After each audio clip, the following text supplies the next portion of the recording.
फंडा इस चैनल पे आपका स्वागत है। दोस्तों, इस चैनल में आपको हम बहुत सारे नए नए वीडियोस अलग अलग कंटेंट पे दे रहे हैं सो दैट आपका प्रिपरेशन जेईई और नीट के लिए बहुत अच्छे से हो। और इसी कड़ी में आज जो हम लोग चैप्टर स्टार्ट कर रहे हैं वो है एनवायरमेंटल केमिस्ट्री। एनवायरमेंटल केमिस्ट्री ये जो चैप्टर है ये जेईई मेंस में लगभग इक्का दुक्का क्वेश्चन 2 या 3 क्वेश्चंस तो डले हुए हैं इस बार, और लगभग 6.6% जो है उसका परसेंटेज वेटेज रहा है। और नीट 2022 की प्रिसाइसली बात करते हैं तो एक ही क्वेश्चन एनवायरमेंटल केमिस्ट्री से डला हुआ है और एक क्वेश्चन है, इसका मतलब लगभग इसका वेटेज हो जाता है 2%। तो फिर भी एक क्वेश्चन है भाई, एक क्वेश्चन भी हम छोड़ नहीं सकते क्योंकि ये बहुत आसान होता है और इसीलिए हमारा प्रिपरेशन भी एनवायरमेंटल केमिस्ट्री का बहुत अच्छे से होना चाहिए। और इसी के लिए इस वीडियो के जो डिस्क्रिप्शन लिंक है उसके अंदर आपको कुछ एग्जाम्पल्स या क्वेश्चंस दिए जाएंगे प्रैक्टिस के लिए। लिंक है, लिंक पे क्लिक करिएगा, क्वेश्चन सॉल्व करिएगा। दूसरा और एक लिंक प्रोवाइड किया हुआ रहेगा डिस्क्रिप्शन में जिसमें आपको इसके एक्सप्लेनेशंस भी मिलेंगे, तो एक्सप्लेनेशंस भी आप सॉल्व करिएगा, देखिएगा, सारे एक्सप्लेनेशंस के थ्रू जाइएगा और अपना जो प्रिपरेशन है वो काफ़ी अच्छे से करिएगा। तो आइए स्टार्ट करते हैं हम लोग एनवायरमेंटल केमिस्ट्री। अब इस चैप्टर में हम लोग पढ़ने क्या क्या वाले हैं। इस चैप्टर में हम लोग सबसे पहले तो एक जनरल डिस्क्रिप्शन देखेंगे कि भाई एनवायरमेंटल केमिस्ट्री क्या है, फिर एनवायरमेंटल पोल्यूशन के बारे में बात करेंगे, उसके बाद हम लोग बात करेंगे एटमॉस्फेरिक पोल्यूशन, फिर वाटर पोल्यूशन के बारे में बात करते हैं, सॉइल पोल्यूशन के बारे में बात करेंगे, इंडस्ट्रियल वेस्ट क्या होते हैं उनके बारे में बात करेंगे, और इसके ऊपर what are the strategies to control the environmental pollution, इस पे भी हम लोग बात करेंगे। और सबसे लास्ट में एक खूबसूरत सा टॉपिक हम लोग पढ़ने वाले हैं, दैट इज ग्रीन केमिस्ट्री। तो आइए सबसे पहले शुरुआत करते हैं, हम लोग इस चीज को जानते हैं कि भाई ये एनवायरमेंटल स्टडी क्या होता है, what is the environmental study. तो अगर एनवायरमेंटल स्टडी को हमको डिफाइन करना है तो हम डिफाइन कर सकते हैं inter relation of biological, social, economical, physical and chemical studies with our surrounding is called environmental studies। माने अगर डेफिनेशन को हम अच्छे से देखते हैं तो हमको समझ में आता है कि भाई ये एनवायरमेंटल स्टडी होता क्या है। ये इंटर रिलेशन है। किस चीज़ का इंटर रिलेशन है? बायोलॉजिकल, सोशल, इकोनॉमिकल, फिजिकल और केमिकल स्टडीज़ का। तो जब हम एनवायरमेंटल स्टडी करते हैं तो हम लोग एनवायरमेंट के बारे में ये जानते हैं, हम वो फैक्टर्स को स्टडी करते हैं जो हमारे इकोनॉमिकल एस्पेक्ट को, फिजिकल एस्पेक्ट को, केमिकल एस्पेक्ट को कवर करता है। तो एनवायरमेंट के फिजिकल, केमिकल और बायोलॉजिकल एस्पेक्ट की स्टडी जो होती है उसको हम लोग कहते हैं एनवायरमेंटल स्टडी। और जो एनवायरमेंटल पोल्यूशन है वो सबसे बड़ा जो है हजार्ड है वर्ल्ड के लिए, क्योंकि देखिए जितना ज़्यादा पोल्यूशन होगा उतना ज़्यादा जो है सीवियर प्रॉब्लम हमारे लिए क्रिएट होते जाएंगे। और इसलिए हम अब पढ़ते हैं कि what do we basically mean by a pollution, what is pollution. तो पोल्यूशन को हम इस तरीके से डिफाइन कर सकते हैं, an undesirable change in physical, chemical और biological characteristics of air, water and land that is harmful to human life and other living organisms, living conditions, cultural assets, industrial progress and harms our resources in is called as pollution। मतलब कोई भी undesirable, unwanted, जो हमें नहीं चाहिए, ऐसा कोई भी फिजिकल या केमिकल या बायोलॉजिकल जो है कैरेक्टरिस्टिक चेंज होता है या बायोलॉजिकल कैरेक्टरिस्टिक्स में चेंज होता है ना, किसके? एयर, वाटर या लैंड के। जैसे देखिए कि क्या होता है कि एयर, अभी जैसे कोविड वाला सिचुएशन आया था उसके अंदर जो है हमने कहा था कि भाई इट्स एयर ट्रांसफरेबल, मतलब वो कम्युनिकेबल डिसीज है। ओके, एक जगह से दूसरे जगह पे जा रहा है थ्रू एयर, बराबर है ना। तो अगर सपोज कीटाणु है, जर्म्स है, डस्ट है, बहुत सारी गंदगी है एयर में, तो we say that the air is being polluted, है ना। अभी दिल्ली की बात होती है कि भाई वहाँ पे पोल्यूशन बहुत ज़्यादा है ना। तो हम जब पोल्यूशन की बात करते हैं तो अनवांटेड, अनडिजायरेबल मटेरियल जो है वो हवा में बहुत सारा ज़्यादा आ गया। When we talk about water pollution, हमारे यहाँ पे सबके यहाँ पे लगभग फिल्टर्स लगे हुए होते हैं या फिर हम लोग कुछ ना कुछ तरीका अपनाते हैं जिससे हम लोग जो है पानी साफ सुथरा पी सके। क्योंकि अगर सपोज खराब पानी जिसके अंदर पोल्यूटेंट्स का मतलब वो अनडिजायरेबल मैटर जो हमारे शरीर को नहीं चाहिए, वो अगर सपोज हम लोग कंज्यूम कर लेते हैं तो हम बीमार पड़ जाएंगे। है ना। सो वाटर में हो गया, लैंड में भी आपने सुना होगा कि बहुत सारी जो ज़मीन है वो उपजाऊ थी पहले, अभी बंजर हो गई है। क्यों बंजर होगी? उसके अंदर के न्यूट्रिएंट्स जो है वो निकल, हाँ, कुछ ना कुछ जो है अनडिजायरेबल चेंज हो गया कैरेक्टरिस्टिक्स में, या तो फिजिकल, या तो केमिकल, या तो बायोलॉजिकल। किसकी कैरेक्टरिस्टिक्स में चेंज हो गया? वाटर की, या लैंड की, या फिर एयर की। Land means we used to say soil. और जिसके कारण जो है हमारे लिए हार्मफुल है, ह्यूमन लाइफ के लिए ये जो चेंजेस है वो जो है वो क्या है, हार्मफुल है। और दूसरे लिविंग ऑर्गेनिजम्स के लिए भी जो है ये क्या है, हार्मफुल है, जिसके कारण हमारे लिविंग कंडीशंस जो है वो बदतर होती जा रही है। हमारे कल्चरल असेट्स जो है वो खराब हुए जा रहे हैं। जैसे आपने सुना होगा कि जो ताजमहल है, ताजमहल जो है ना, संगमरमर वाला है, तो उसमें जो है कालापन आना शुरू हो गया। So it's being destruction of the cultural assets, है ना, वो हार्मफुल है हमारे कल्चरल असेट्स के लिए। फिर इंडस्ट्रियल प्रोग्रेस भी नहीं हो पाता है। जैसे बहुत बार due to the acid rains बहुत सारा मेटल जो है वो रस्ट होने लगता है ना, डिस्ट्रक्शन होता है बहुत सारी चीज़ों का, हमारे असेट्स जो है वो लॉस्ट होते हैं। तो ये जो भी अनडिजायरेबल चेंजेस हैं जिनके कारण हमारा जो सॉइल है, वाटर है, या फिर एयर है, उनमें अनडिजायरेबल चेंजेस होते हैं या उनकी कैरेक्टरिस्टिक्स चेंज हो जाती है, जिसके कारण हमारा लाइफ, लिविंग ऑर्गेनिजम्स का लाइफ, हमारा कल्चरल असेट सारा के सारा डिस्ट्रॉय हो सकता है या उसके लिए हार्मफुल है। तो हम उस अनडिजायरेबल चेंज को कहते हैं पोल्यूशन। अब ये जो अनडिजायरेबल चेंज है या ये जो पोल्यूशन है वो कहाँ कहाँ होता है? तो सबसे पहले हम लोग देखते हैं एनवायरमेंटल पोल्यूशन। एनवायरमेंटल पोल्यूशन यानी क्या? कि वो अनडिजायरेबल चेंज जो प्लांट्स, एनिमल्स और जो ह्यूमन बींग्स है उनको एडवर्सली अफेक्ट करे।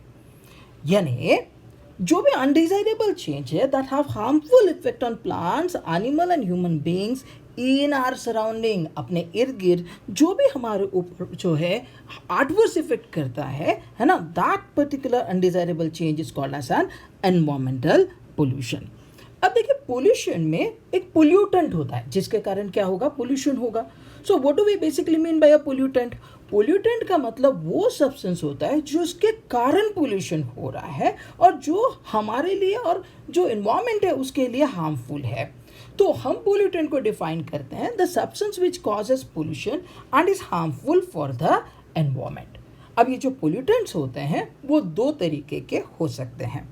कौन से दो तरीके के हो सकते हैं? या तो वो हो सकते हैं बायोडिग्रेडेबल या फिर हो सकते हैं नॉन बायोडिग्रेडेबल। अब ये दोनों टर्म्स आपको बहुत अच्छे से पता है। बायोडिग्रेडेबल का मतलब होता है कि जो नेचर खुद से उसको क्या करे, डिसइंटीग्रेट करे, डिस्ट्रॉय करे। जबकि नॉन बायोडिग्रेडेबल यानी नेचर की ताकत ही नहीं है कि उसको वो डिस्ट्रॉय करे। जैसे अभी मुंबई में बारिश के समय में बहुत जो है तकलीफ होती है लोगों को, क्योंकि पानी भर जाता है। क्यों भर जाता है पानी? क्योंकि हमने सुना है कि भाई प्लास्टिक कचरा जो है बहुत सारी जगह पे जो है जाके जो है अटक जाता है। ये जो प्लास्टिक था या जो हम लोग प्लास्टिक बैग्स यूज़ करते थे जिनकी डेंसिटी काफ़ी कम होती है, वो नेचर द्वारा बायोडिग्रेडेबल मतलब वो है नहीं, मतलब नेचर द्वारा डिग्रेड नहीं हो सकता। तो उसके कारण बहुत सारे जो है प्रॉब्लम्स आए। और इसीलिए जब पोल्यूटेंट्स की हम लोग बात करते हैं कि भाई जो पोल्यूटेंट्स है वो दो तरीके के हैं, बायोडिग्रेडेबल है और नॉन बायोडिग्रेडेबल है। तो व्हाट आर बायोडिग्रेडेबल पोल्यूटेंट्स? हम कहते हैं कि those substances which are degraded rapidly by natural process और artificial methods, radiations and microbial action are called as a biodegradable pollutants. यानी वो पोल्यूटेंट्स जो नेचर द्वारा या फिर हम लोग क्या कर सकते हैं, आर्टिफिशियल मेथड भी यूज़ करके जो है, जैसे रेडिएशन है, माइक्रोबियल एक्शन है, उसके कारण जो है वो क्या हो जाते हैं, डिग्रेड हो जाते हैं। तो वो बायोडिग्रेडेबल है। पर वो सब्सटेंसेस जो आसानी से नेचर द्वारा या कुछ आर्टिफिशियल प्रोसेसेस से डिग्रेड नहीं हो पाते, वो नॉन बायोडिग्रेडेबल है। और इसलिए हम नॉन बायोडिग्रेडेबल पोल्यूटेंट्स को डिफाइन करते हैं those substances which degrade at very slow rate और does not degrade by natural biological process. Example ले सकते हैं, जैसे DDT हो गया, आर्सेनिक सॉल्ट हो गए जो हेवी मेटल्स वाले होते हैं, रेडियो एक्टिव मटेरियल हो गया, this can not be degraded naturally. Okay, तो ये जो है वो नॉन बायोडिग्रेडेबल पोल्यूटेंट्स हैं जो एनवायरनमेंट में मौजूद होने के कारण लिविंग थिंग्स के ऊपर, जैसे प्लांट्स हो गया, एनिमल्स हो गया, ह्यूमन बींग्स हो गया, उनके ऊपर एडवर्स इफेक्ट करता है। एनवायरमेंटल पोल्यूशन में सबसे पहला वाला पार्ट आएगा एटमॉस्फेरिक पोल्यूशन। अभी देखिए, जैसे हम लोगों को पता है कि जो एटमॉस्फेयर है वो एटमॉस्फेयर में हम उसको लेयर्स में डिवाइड करते हैं। जैसे पहला वाला लेयर होता है एटमॉस्फेयर में, दैट इज ट्रोपोस्फियर, फिर आता है स्ट्रेटोस्फियर, फिर आता है मेसोस्फियर, फिर आता है थर्मोस्फियर, इजंट इट, है ना। तो जो लोएस्ट लेयर होता है एटमॉस्फेयर का, दैट इज ट्रोपोस्फियर, कि जिसके अंदर डस्ट है, वाटर वेपर है और क्लाउड्स है ना। उसके अंदर जो डस्ट है, वाटर वेपर, जो क्लाउड्स है ना। उसके अलावा जो स्ट्रेटोस्फियर है हमारे पास में, है ना, उसमें है ओजोन।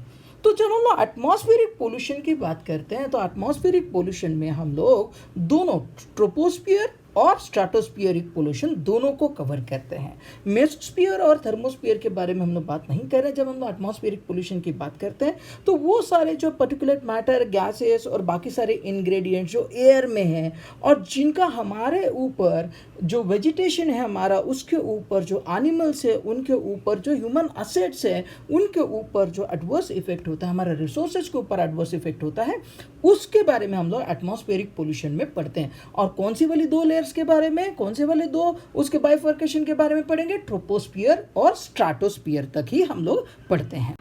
तो सबसे पहले हम लोग शुरुआत करते हैं ट्रोपोस्फियरिक पोल्यूशन से। अब ये जो ट्रोपोस्फियरिक पोल्यूशन है उसमें हमको ये ध्यान रखना है कि भाई ट्रोपोस्फियर ये जो है अर्थ से, मतलब अर्थ का जो क्रस्ट है वहाँ से कितनी दूरी तक हो सकता है, तो ये एक्सटेंड करता है up to height of 10 kilometres from the sea level. Sea level से लगभग 10 किलोमीटर्स तक जो है दैट इज अ ट्रोपोस्फियर। और ये जो ट्रोपोस्फियरिक पोल्यूशन है ये पोल्यूटेंट्स के कारण होता है और दो तरीके के पोल्यूटेंट्स एग्जिस्ट करते हैं। दो तरीके के पोल्यूटेंट्स कौन कौन से होते हैं? दो तरीके के पोल्यूटेंट्स होते हैं, प्राइमरी पोल्यूटेंट और सेकेंडरी पोल्यूटेंट। अब प्राइमरी पोल्यूटेंट क्या होते हैं? तो प्राइमरी पोल्यूटेंट्स जो है वो पोल्यूटेंट्स है कि जो नेचर में एग्जिस्ट करते हैं जैसे वो बने हैं, यानी they exist as they are produced into the nature. For example, carbon dioxide. तो कार्बन डाइऑक्साइड गैस जो है वो लिबरेट हो तो वो उसी स्वरूप में मौजूद है। जबकि सेकेंडरी पोल्यूटेंट्स जो है वो प्राइमरी पोल्यूटेंट से बनते हैं बाय इट्स रिएक्शन और चेंज। जनरली जो सेकेंडरी पोल्यूटेंट्स है वो गैशियस या सॉलिड पोल्यूटेंट्स हो सकते हैं, जैसे नेचुरल फॉग हो गया, पोलन ग्रेन्स हो गए, बैक्टीरिया हो गया, वोल्केनिक इरप्शंस हो गया, dust, smoke, mist, fumes, gases और वेपर्स, जो प्राइमरी पोल्यूटेंट्स के रिएक्शंस के कारण या चेंज के कारण बना हुआ है। तो ये ट्रोपोस्फेरिक पोल्यूशन में सबसे पहले वाले हम लोग देखेंगे गैशियस एयर पोल्यूटेंट्स, कि जो गैशियस एयर पोल्यूटेंट्स होता है उसमें भी पहला वाला oxides of sulphur, sulphur dioxide, sulphur trioxide, ये जो है ऑक्साइड्स ऑफ सल्फर है जो कि पोल्यूटेंट्स करके ट्रोपोस्फियर में एग्जिस्ट करते हैं। अब ये SO3 और SO2 ट्रोपोस्फियर में आते कहाँ से हैं? तो 67% जो है वो वोल्केनिक इरप्शंस के कारण और 33% जो है वो मेटलर्जिकल जो ऑपरेशंस होते हैं, जो मेटलर्जी होता है ना, सल्फाइड ओर्स का कंबशन करते हैं, है ना, तो या सल्फर कंटेनिंग जो फ्यूल्स होते हैं उससे लगभग 33% SO2 और SO3 जो है ट्रोपोस्फियर में आते हैं। अब इनका क्या इफेक्ट हो सकता है या क्या हार्मफुल इफेक्ट है? तो लो कॉन्सेंट्रेशन में इनके कारण रेस्पिरेटरी डिसीजेस हो सकते हैं, जैसे अस्थमा हो गया, ब्रोंकाइटिस हो गया, एम्फेसमा हो गया, इरिटेशन ऑफ आईज हो गई, ये लो कॉन्सेंट्रेशन के कारण। लेकिन बहुत ज़्यादा अगर कंसेंट्रेशन होगा ना SO2 और SO3 का, तो it causes stiffness in flowers. In the presence of pollutant SO2 जो है वो SO3 में कन्वर्ट हो जाता है और जिसकी वजह से जो है आप लोगों को बहुत सारे जो है तकलीफ हो सकती है। जैसे अगर हम SO2 और SO3 को कंपेयर करते हैं तो SO3 जो है वो ज़्यादा हार्मफुल है SO2 से। अब ऐसा क्यों? ऐसा इसलिए क्योंकि वो कंबाइन होता है वाटर के साथ में। देखिए SO3 अगर वाटर के साथ में कंबाइन होगा तो वो बनाता है H2SO4, जिसके कारण एसिड रेन होता है। अब हाल ही में एक एग्जाम्पल देखा गया कि जो ताजमहल है ना, उसमें येलोइशनेस आना शुरू हो गया और बाकी के भी जो मॉन्यूमेंट्स है उसमें भी, और ये किस वजह से होता है? Acid rain. तो जो SO3 है वो SO2 से जो है ज़्यादा खतरनाक हो सकता है।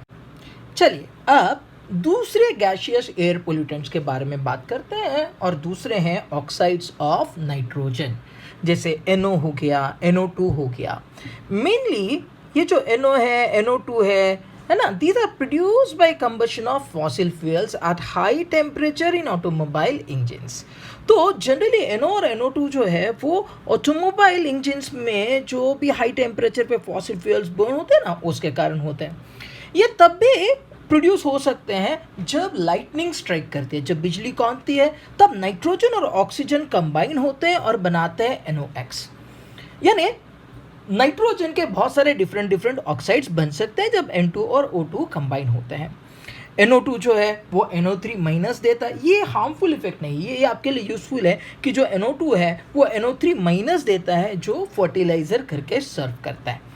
अब ये जो ऑक्साइड्स हैं नाइट्रोजन के, जो आपके ट्रोपोस्फियर में एग्जिस्ट करेंगे, इससे क्या इफेक्ट हो सकते हैं? तो इससे एक रेडिश ब्राउन कलर का हेज या ब्राउन एयर NO2 जो है ना, वो प्रोड्यूस होता है, एक हेज प्रोड्यूस होता है। और NO2 जो होता है वो ज़्यादा डेंजरस होता है NO से। अब देखिए, इसके पहले एक पॉइंट हमने कवर किया था कि SO3 ज़्यादा डेंजरस होता है SO2 से। सिमिलरली NO2 जो है वो ज़्यादा डेंजरस है NO से। ये जो ऑक्साइड्स होते हैं, इनके कारण जो है पल्मोनरी ओडेमा हो सकता है, डायलेशन हो सकता है आर्टरीज का, आई इरिटेशन होता है, हार्ट प्रॉब्लम्स हो सकते हैं, आपके लीवर को इंजरी हो सकता है और किडनीज को भी इंजरीज हो सकता है। और इनके कारण जो आपके जो ऑक्साइड्स हैं नाइट्रोजन के, उनके कारण भी एसिड रेन हो सकता है। अब एक और इम्पॉर्टेंट चीज़, जो हायर कॉन्सेंट्रेशन होता है NO2 का, वो लीव्स को डैमेज करता है प्लांट्स के, और उनका जो रेट है फोटोसिंथेसिस का, उसको रिटार्ड करता है, उसको क्या कर देता है, स्लो डाउन करता है। ये भी इसका जो है काफ़ी हार्मफुल इफेक्ट है प्लांट्स के ऊपर। अब तीसरे तरीके के गैशियस एयर पोल्यूटेंट्स हम लोग पढ़ते हैं। जैसे अभी हम लोगों ने ऑक्साइड्स ऑफ सल्फर पढ़ा, ऑक्साइड्स ऑफ नाइट्रोजन पढ़ा, तो उसी तरीके से ट्रोपोस्फियर में हाइड्रोकार्बन्स भी पोल्यूटेंट्स है। अब ये हाइड्रोकार्बन्स कैसे बनते हैं? तो hydrocarbons incomplete combustion of fossil fuels के कारण बन सकते हैं, या वो नेचुरली भी ऑकर करते हैं, जैसे कि मार्श गैस, मीथेन एग्जाम्पल है इसका। अब इनका क्या असर हो सकता है एनवायरनमेंट पे? तो ये कार्सिनोजेनिक होते हैं, यानी कैंसर कॉजिंग एजेंट होते हैं, और इनके कारण जो है इरिटेशन हो सकता है म्यूकस मेम्ब्रेन में, आईज में। ये जो है दे कैन कॉज एजिंग, वो ageing, break down of tissues, shedding of flowers, leaves and twigs in plants, यानी वो ह्यूमन लाइफ को तो असर कर ही कर रहे हैं, इसके अलावा जो प्लांट्स है उनको भी हार्मफुल इफेक्ट, उनके ऊपर भी हार्मफुल इफेक्ट कर रहे हैं। तो तीन तरीके के जो है आपके क्या हो गए हैं, gaseous air pollutants, oxides of sulphur, oxides of nitrogen और हाइड्रोकार्बन।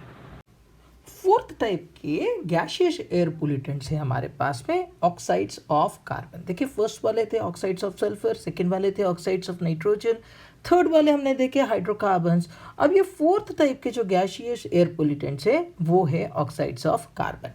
उसमें भी फर्स्ट वाला देखते हैं, कार्बन मोनोऑक्साइड। ये जो कार्बन मोनोऑक्साइड होता है वो कलरलेस है, ऑर्डरलेस गैस है, इसका कोई स्मेल नहीं आता। ये जो है इनकम्प्लीट कंबशन जब भी होता है फॉसिल फ्यूल्स का, है ना, या इनकम्प्लीट कंबशन कोई भी टाइप के फ्यूल का जब करेंगे, तब जो है कार्बन मोनोऑक्साइड प्रोड्यूस होता है। नेचुरली ये जनरली ओशन से, है ना, बाय डिस्ट्रॉइंग ऑर्गेनिक मैटर से ऐसा भी बनता है। जब ऑर्गेनिक मैटर बैक्टीरिया डिस्ट्रॉय करते हैं ना, तब भी कार्बन मोनोऑक्साइड बनता है। अब ये पॉइजनस होता है। क्यों? क्योंकि अगर ये हीमोग्लोबिन के साथ में, हमारे ब्लड में जो हीमोग्लोबिन है उसके साथ में अगर सपोज कंबाइन होता है, तो 300 गुना ज़्यादा स्टेबल कंपाउंड बनाता है, जिसका नाम है कार्बोक्सी हीमोग्लोबिन। ये कार्बोक्सी हीमोग्लोबिन अगर सपोज आपके शरीर में बनता है हीमोग्लोबिन के साथ में कार्बन मोनोऑक्साइड जब कंबाइन होगा तब, तो उससे क्या होता है, तो ये क्या करता है कि it reduces oxygen carrying capacity. जो ब्लड में ऑक्सीजन कैरी करके ले जाने की जो टेंडेंसी होती है, जो कैपेसिटी होती है, उसको वो जो है वो क्या करता है, कम कर देता है ये कार्बोक्सी हीमोग्लोबिन। और इसके कारण जो है क्या होगा, हेडेक होगा, गिडीनेस आएगा, डिक्रीज्ड विजन आएगा, आपको थोड़ा धुंधला धुंधला दिखेगा, कार्डियोवास्कुलर जो है माल फंक्शनिंग होगा, और सबसे इंपॉर्टेंट है एस्फेक्सिया। अब ये एस्फेक्सिया क्या है? ये एक ऐसा कंडीशन है जिसमें अनकॉन्शियसनेस हो जाएगा किसी को, या फिर उसकी डेथ हो जाएगी ड्यू टू सफोकेशन। तो ये सारी चीज़ें हो सकती है। मोस्टली इंडिया में जो सिगरेट स्मोकिंग होता है उसमें बहुत सारा कार्बन मोनोऑक्साइड जो है वो लिबरेट होता है। अब इसके कारण क्या क्या चीज़ें हो सकते हैं, तो अगर सपोज प्रेग्नेंट वुमेन्स है और अगर सपोज कार्बन मोनोऑक्साइड की मात्रा ज़्यादा या खुद वो जो है सिगरेट कंजम्पशन करते हैं तो उसके कारण प्रीमैच्योर बर्थ हो सकता है बेबी का, डिफॉर्म्ड बेबीज जो है वो हो सकते हैं। इसके अलावा स्पॉन्टेनियस अबॉर्शंस भी होते हैं प्रेग्नेंट वुमेन्स में अगर सपोज सिगरेट का कंजम्पशन रहा तो ये तो हो गया ऑक्साइड्स ऑफ कार्बन में फर्स्ट वाला, दैट इज कार्बन मोनोऑक्साइड। लेकिन जिससे आप बहुत ज़्यादा परिचित हो वो सेकेंड वाला है कार्बन डाइऑक्साइड। कार्बन डाइऑक्साइड यानी CO2, और ये जनरली वोल्केनिक इरप्शंस में, इनफैक्ट हमारे रेस्पिरेशन में भी जो ये क्या हो रहा है, प्रोड्यूस हो रहा है। ये जनरली फॉसिल फ्यूल्स को बर्न करने पे भी बनेगा। अब जब इंक्रीज लेवल होता है CO2 का तो ग्रीन प्लांट्स जो है उसको कंज्यूम करते हैं और इस लेवल को कंट्रोल करते हैं, क्योंकि वो फोटोसिंथेसिस करते हैं तो फोटोसिंथेसिस में उनको CO2 की जरूरत पड़ती है। और यही गैस CO2 गैस ये ज़्यादातर रिस्पॉन्सिबल होता है ग्लोबल वार्मिंग के लिए। हमारे शरीर पे इसके क्या इफेक्ट हो सकते हैं, तो इसके कारण हमारे शरीर में बहुत डिफरेंट इफेक्ट हो सकते हैं, जैसे हेडेक होगा, नॉशिया हो जाएगा, एज वेल एज एस्फिक्सिएशन, मतलब चोकिंग भी हो सकता है। अब जैसे कि यहाँ पे हम लोगों ने एक वर्ड लिया या एक वर्ड आया ग्लोबल वार्मिंग, तो हम अब इसको थोड़ा सा इलाबरेट करके पढ़ते हैं। वैसे आप लोगों ने पहले इसको पढ़ा भी होगा, लेकिन फिर भी green house effect and global warming के बारे में जानते हैं। जो ग्रीन हाउस इफेक्ट है ये ढूंढा था फूरियर ने, और ये जो नाम है, ये नाम जो दिया था वो दिया था अरेनियस ने। अब जनरली ये ग्रीन हाउस इफेक्ट होता क्या है, लगभग 75% जो सोलर रेडिएशन है वो हमारा अर्थ सरफेस जो है वो एब्सॉर्ब करता है, और बाकी जो 25% है उनको क्या करता है, रिफ्लेक्ट करता है। अब जो रिफ्लेक्ट हो रहा है उसमें से कुछ जो है it is being absorbed by green house gases. वो ग्रीन हाउस गैसेस क्या करते हैं, उसको एब्सॉर्ब करते हैं, जिसके कारण अर्थ के एटमॉस्फेयर का टेम्परेचर बढ़ते जाता है। और इस इफेक्ट को, ये जो इंक्रीज हो रहा है जिसको हम लोग आजकल ग्लोबल वार्मिंग भी कह रहे हैं, so increase in the temperature of earth atmosphere is being termed as green house effect. अब कौन कौन सी गैसेस ग्रीन हाउस गैसेस है, जैसे CO2 है। CO2 जो है हमने अभी देखा था कि वो कैसे प्रोड्यूस होता है, फॉसिल फ्यूल्स को बर्न करने से, वुड बर्न करने से हम रिस्पायर करते हैं तब भी CO2 बनता है। तो जो आज का जो रेट है CO2 का इंक्रीज होने का, ग्रोथ रेट जो है दैट इज 0.5%। अब CO2 तक ठीक है। सेकेंड वाला गैस जो ग्रीन हाउस इफेक्ट शो कर सकता है या जो रिस्पॉन्सिबल है ग्रीन हाउस इफेक्ट के लिए, वो है मीथेन। और जो मीथेन है वो इनकम्प्लीट कंबशन फॉसिल फ्यूल के का जब होता है तब बनता है, और ये लगभग 25 गुना ज़्यादा इफेक्टिव है CO2 से, यानी methane is more harmful as compare to that of CO2। अब तीसरी जो गैसेस है which are responsible for green house effect वो है CFCs। CFCs का मतलब होता है क्लोरोफ्लोरोकार्बन्स, और ये लगभग 1000 गुना ज़्यादा इफेक्टिव होती है as compare that of CO2, यानी ये और भी ज़्यादा क्या होंगी, ये और भी ज़्यादा हार्मफुल होंगी। अब ये बनती कैसे है, जो एरोसोल कैंस होती है, जेट फ्यूल्स होते हैं, रेफ्रिजरेंट होते हैं, एयर कंडीशनर्स होते हैं, फायर एक्सटिंग्विशर्स होते हैं, ये इनके कारण जो है ये CFCs बनते हैं, और ये रिस्पॉन्सिबल भी है ओजोन लेयर के डिप्लीशन के लिए। तो तीन तो ग्रीन हाउस इफेक्ट गैसेस हो गई। फोर्थ वाली ग्रीन हाउस इफेक्ट गैस जो है वो है N2O। ये लगभग 320 टाइम्स जो है ज़्यादा इफेक्टिव होती है as compare to that of CO2। और ये कैसे बनती है, तो ये बनते हैं by the combustion of livestock waste. Generally हमारे यहाँ पे जब खेतों में जब फसल कट जाती है तो जो बाकी बचा हुआ हिस्सा जो हम लोग जला देते हैं, उसके कारण जो है जो लाइफ स्टॉक वेस्ट होता है उसके कारण जो है काफ़ी सारा धुआं होता है, उसमें N2O होता है। जनरली नाइट्रोजनियस फर्टिलाइजर जब ब्रेक डाउन होते हैं उसमें से भी N2O बनता है सॉइल में, और इस तरीके से जो ये चारों गैसेस जो है मिल के क्या करते हैं कि जो रिफ्लेक्टेड जो है हीट है उसको एब्सॉर्ब कर लेते हैं, जो रेडिएशंस बाहर जा रहे थे एटमॉस्फेयर के उनको एब्सॉर्ब कर लेते हैं और टेम्परेचर बढ़ाते हैं। अब इसके कारण क्या होगा? What are the effects of global warming? Green house effect होने के कारण होता क्या है? तो सबसे पहली बात यह है कि अगर सपोज ग्रीन हाउस इफेक्ट हुआ तो there will be increase in global temperature, और जिसके कारण एक्सट्रीम वेदर कंडीशंस हो जाएंगी, क्लाइमेटिक कंडीशंस जो है वो बदल जाएगी। ये तो पहला वाला इफेक्ट है। दूसरा वाला इफेक्ट ये है कि जो ग्लोबल वार्मिंग है ना, उसके कारण क्या हो जाएगा कि जो टेम्परेचर एरियाज टेम्परेट जो होगा है ना, पोल शिफ्टिंग हो सकता है, माने क्लाइमेटिक जोन्स आपके जो है वो भी बदल सकते हैं। तीसरा वाला जो असर हो सकता है वो ये है कि इसके कारण जो है इन्फेक्शियस डिसीजेस बढ़ेंगे, जैसे डेंगू हो गया, मलेरिया हो गया, येलो फीवर हो गया, स्लीपिंग सिकनेस हो गया। ये सारी चीज़ें जो है ग्लोबल वार्मिंग के कारण हो सकती है। इसके अलावा इंपॉर्टेंट चीज़ ये है कि ग्लोबल वार्मिंग के कारण जब टेम्परेचर बढ़ेगा, हम लोगों को पता है कि जो ऑक्सीजन है वो वाटर में डिजॉल्व होता है and there is a biological oxygen demand, BOD. अब अगर सपोज ग्रीन हाउस इफेक्ट के कारण अगर ग्लोबल वार्मिंग होता है तो solubility of gas is inversely proportional to temperature. तो जितना ऑक्सीजन घुला हुआ है पानी में, वो ऑक्सीजन जो है वो बाहर निकलना शुरू हो जाएगा, और सबसे पहले सफर कौन करेगा? तो एक्वाटिक लाइफ, और पूरा इकोसिस्टम, पूरा जो है फूड चेन जो है वो अफेक्ट होते जाएगा, और इस तरीके से जो है पूरी पृथ्वी पे इसका असर हो सकता है। ये जो ग्रीन हाउस इफेक्ट है या जो ग्लोबल वार्मिंग है वो किसी वजह से हो रही है? जो गैसियस एयर पोल्यूटेंट्स है ट्रोपोस्फियर में उनके कारण हो रहा है।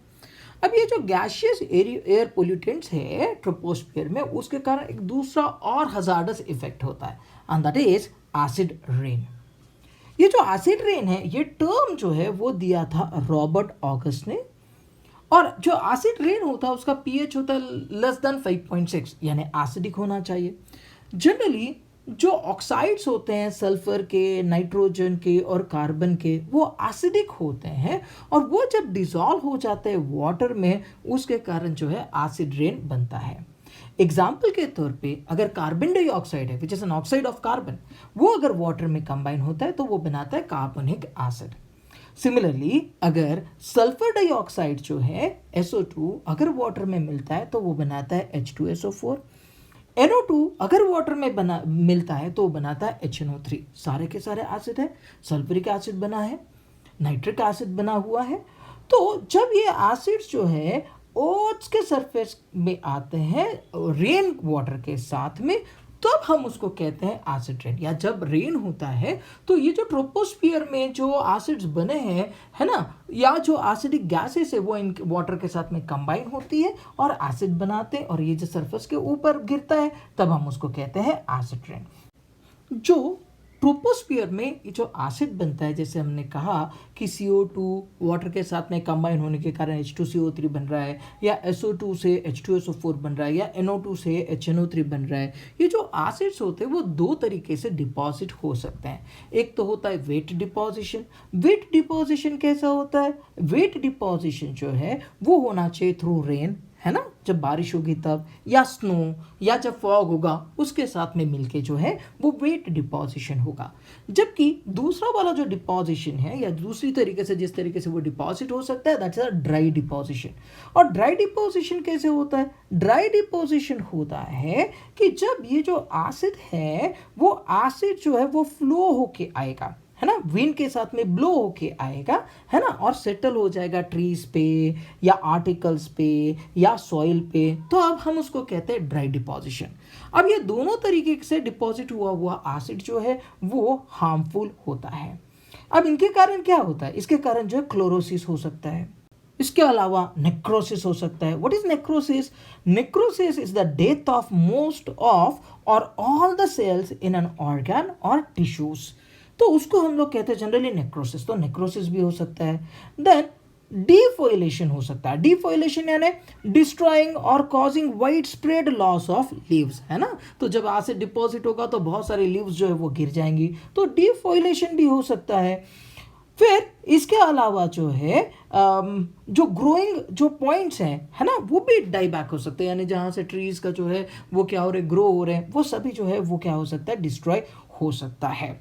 अब एक वर्ड हमने कहा था क्लोरोसिस, मैंने कहा था ना इफेक्ट क्या होता है, तो क्लोरोसिस, क्लोरोसिस क्या है, loss of normal green colouration of plants is called as a chlorosis. अब इसके कारण क्या होगा कि हमारा ह्यूमन लाइफ, एक्वाटिक लाइफ जो है वो बहुत ज़्यादा अफेक्ट होगा, फॉरेस्ट डिस्ट्रॉय हो सकते हैं, एग्रीकल्चर प्रोडक्टिविटी जो है वो रुक सकती है एसिड रेन्स के कारण। इसके अलावा ये जो है railway, bridges, statues, monuments, buildings, जहाँ जहाँ पे भी हम लोग स्टील वगैरह यूज़ कर रहे हैं उसको भी ये क्या कर सकते हैं, डिस्ट्रॉय कर सकते हैं। और इस तरीके से जो है पूरा का पूरा जो है हमारा जो ह्यूमन लाइफ है उसको जो है ये अफेक्ट कर सकते हैं। एक अच्छा सा एग्जाम्पल है ताजमहल, ताजमहल में एसिड रेन के कारण जो है येलोइशनेस आ रहा है, ये एक अच्छा सा एग्जाम्पल हो सकता है। तो अब तक हम लोगों ने सारे के सारे जो ट्रोपोस्फियर में गैसियस एयर पोल्यूटेंट्स है उनके बारे में बात किए हैं। अब हम बात करेंगे पर्टिकुलेट पोल्यूटेंट्स, जो ट्रोपोस्फियर में पर्टिकुलर पोल्यूटेंट्स होते हैं, पर्टिकुलेट पोल्यूटेंट्स, उनके बारे में बात करेंगे। अब जैसा कि हम जानते हैं कि गैसियस एयर पोल्यूटेंट्स जो है वो गैसियस होने चाहिए ट्रोपोस्फियर में, जो कि पोल्यूटेंट्स है, जबकि पर्टिकुलेट पोल्यूटेंट्स क्या होते हैं, पर्टिकुलेट पोल्यूटेंट्स ये माइन्यूट सॉलिड पार्टिकल्स होंगे या लिक्विड ड्रॉपलेट्स होंगे एयर में, जिनके कारण पोल्यूशन होता है। तो इसीलिए हम डिफाइन करते हैं माइन्यूट सॉलिड पार्टिकल्स और liquid droplets in air that causes pollution are called particulate pollutants. अब ये जो पर्टिकुलेट पोल्यूटेंट्स है वो दो तरीके के होते हैं, वायेबल और नॉन वायेबल। अब वायेबल पर्टिकुलेट पोल्यूटेंट्स क्या होते हैं, वायेबल जो है वो पर्टिकुलेट पोल्यूटेंट्स होते हैं जो लिविंग ऑर्गेनिजम्स हैं, जैसे बैक्टीरिया है, फंजाई है, मोल्ड्स है, algae है, एक्सेट्रा। तो वायेबल पर्टिकुलेट पोल्यूटेंट्स यानी लिविंग ऑर्गेनिजम्स जो एकदम माइन्यूट माइन्यूट पार्टिकल्स होते हैं है ना, या लिविंग ऑर्गेनिजम्स है जो मौजूद है एयर में। और नॉन वायेबल जो पर्टिकुलेट पोल्यूटेंट्स है वो कौन होने चाहिए, जैसे स्मोक है, जो कंबशन से निकला हुआ ऑयल या फॉसिल फ्यूल या सिगरेट या ड्राई लीव्स या गार्बेज, जिसके साथ में जो है सॉलिड या मिक्सचर ऑफ सॉलिड्स और लिक्विड पार्टिकल्स होते हैं। जनरली जो स्मोक होता है it is a colloidal solution of negatively charge particles, तो नेगेटिवली चार्ज कोलाइडल पार्टिकल्स जो है वो स्मोक है। तो ये जो बारीक बारीक बारीक बारीक पार्टिकल्स है जो कहाँ से निकले हैं, ऑयल के कंबशन से, फॉसिल फ्यूल के कंबशन से, सिगरेट के धुएं में, है ना, तो ये सारे के सारे, या लीव्स है, ड्राई लीव्स के जो छोटे छोटे जो है जब उनको जलाएंगे तो उसमें से जो पर्टिकुलेट मैटर निकलेगा वो नॉन वायेबल हो सकता है। इसके अलावा डस्ट पार्टिकल्स जो है वो भी नॉन वायेबल हो सकते हैं, पर्टिकुलेट पोल्यूटेंट्स। ओके, जैसे जिनका साइज जो है, जो डस्ट पार्टिकल्स हैं है ना, जो कि कहाँ से निकलेगा, सैंड ब्लास्टिंग करते हैं, जो वुड वर्क करते हैं ना, भूसा उड़ता है वो, या पल्वराइजिंग ऑफ कोल करते हैं, या जनरली फैक्ट्रीज में से जो ऐश निकल के आता है, या जो डस्ट स्टॉर्म होता है और जिसमें जो पार्टिकल है ना, डस्ट पार्टिकल का साइज होता है 1 माइक्रोमीटर इन डायमीटर, तो वो हो जाता है आपका non viable particulate pollutant. Similarly जो मिस्ट है that is also an example of non viable particulate pollutant. Mist जो है जनरली कंडेंसेशन होता है वेपर्स का या लिक्विड का, स्प्रे करते हैं हम लोग, तो वो जो मिस्ट है that is also non viable particulate pollutants.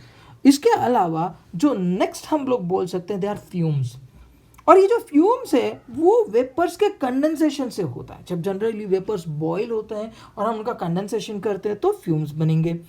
उसके अलावा डिस्टिलेशन, सब्लिमेशन, इन प्रोसेसेस के कारण जो है फ्यूम्स बनते हैं, और ये जो फ्यूम्स है ये भी नॉन वायेबल पर्टिकुलेट पोल्यूटेंट्स होते हैं। ऐसे पर्टिकुलेट पोल्यूटेंट्स जिनकी साइज 5 माइक्रोन है वो या लेस देन 5 माइक्रोन है वो हमारे लंग्स में एंटर कर जाते हैं, जबकि जो 5 माइक्रोन से बड़े हैं वो हमारे जो है नसल पैसेज में लॉन्च हो जाते हैं, यानी इकट्ठा हो जाते हैं। जनरली जो पोल्यूटेंट्स निकलते हैं लीड पोल्यूशन के कारण, जो लीडेड पेट्रोल होता है ना, वो उसके कारण जो लीड के पार्टिकल्स निकलते हैं, पर्टिकुलेट पोल्यूटेंट्स होते हैं, उनके कारण जो है हमारी जो आरबीसीज होता है उनका डेवलपमेंट और उसका मैचुरेशन जो है वो रुक जाता है। तो ये तो एक इफेक्ट हुआ। तो जैसे हम लोगों ने इफेक्ट्स पढ़े हैं कि जो गैशियस एयर पोल्यूटेंट्स है उसके कारण जो है ग्रीन हाउस इफेक्ट हुआ था, एसिड रेन हुआ था, उसी तरीके से जो पर्टिकुलेट पोल्यूटेंट्स है उनके कारण क्या इफेक्ट्स हो सकते हैं, क्या हार्मफुल इफेक्ट्स हो सकते हैं। तो सबसे इंपॉर्टेंट वाला हार्मफुल इफेक्ट होता है स्मॉग। अब ये जो स्मॉग वर्ड है ये दो वर्ड से बना हुआ है, स्मोक और फॉग। तो स्मोक और फॉग मिलके हम कहते हैं स्मॉग। पर ये स्मॉग होता क्या है? स्मॉग जो है वो ओपेक या डार्क कलर का फॉग होता है। फॉग यानी कोहरा। तो ओपेक या डार्क कलर का फॉग कि जिसके अंदर स्मोक, डस्ट, गैसेस और वाटर वेपर्स मिले हुए हैं, हम उसको कहते हैं स्मॉग। ये जो स्मॉग है वो दो तरीके का होता है। पहला वाला है क्लासिकल स्मॉग। ये जो क्लासिकल स्मॉग है उसी को हम लोग कहते हैं लंदन स्मोक या रिड्यूसिंग स्मॉग। क्यों? क्योंकि इसके अंदर जो है स्मोक, फॉग और सल्फर डाइऑक्साइड होता है और इसलिए इसको हम लोग लंदन स्मोक कहते हैं या फिर हम लोग उसको कहते हैं रिड्यूसिंग स्मॉग। जनरली ये जो क्लासिकल स्मॉग होता है वो कोल्ड और ह्यूमिड क्लाइमेट में ऑकर करता है। माने कोल्ड ह्यूमिड क्लाइमेट जैसे रहेगा ना, जैसे लंदन की बात कर रहे हैं हम लोग, और इसलिए इसको जनरली हम लोग क्या कहते हैं, लंदन स्मोक। अब दूसरे तरीके का जो स्मॉग है वो है फोटोकेमिकल स्मॉग। और ये जो फोटोकेमिकल स्मॉग है, जैसे हमने क्लासिकल स्मॉग को कहा लंदन स्मोक, उसी तरीके से फोटोकेमिकल स्मॉग को कहा जाता है लॉस एंजलिस स्मॉग या ऑक्सीडाइजिंग स्मॉग। क्यों? क्योंकि इसमें क्या होता है, इसके अंदर होता है ओजोन O3, PAN। PAN का मतलब होता है पर ऑक्सी एसिटिल नाइट्रेट यानी PAN। तो ये जो PAN है उसके अलावा, मतलब ओजोन तो है ही, PAN है, उसके अलावा होता है NOx यानी अलग अलग टाइप के जो है नाइट्रोजन के ऑक्साइड्स भी होते हैं। और ये जनरली ऑकर करता है वार्म, ड्राई और सनी क्लाइमेट में, जैसे कि लॉस एंजल्स में पाया जाता है। तो उसी तरीके का क्लाइमेट जो है, और इसलिए इसको फोटोकेमिकल स्मॉग कहा गया है। अब ये फोटोकेमिकल स्मॉग बनता कैसे है? तो जब फॉसिल फ्यूल्स को हम बर्न करते हैं तो हाइड्रोकार्बन्स और नाइट्रिक ऑक्साइड्स बनते हैं। अभी जो नाइट्रिक ऑक्साइड है NO, ये कन्वर्ट होता है NO2 में जब वो एयर के अंदर जो ऑक्सीजन है उसके साथ में कंबाइन करता है। अब जब ये NO2 जो है वो सनलाइट उसके ऊपर आता है या इन प्रेजेंस ऑफ सनलाइट जो NO2 है वो वापस NO में कन्वर्ट हो जाता है, गिविंग आउट फ्री ऑक्सीजन। उससे क्या मिलेगा? Free oxygen. अब ये जो फ्री ऑक्सीजन है ये ओजोन बनाता है जब वो ऑक्सीजन के साथ में कंबाइन होता है, यानी O प्लस O2 कंबाइन होके क्या बनाता है? O3।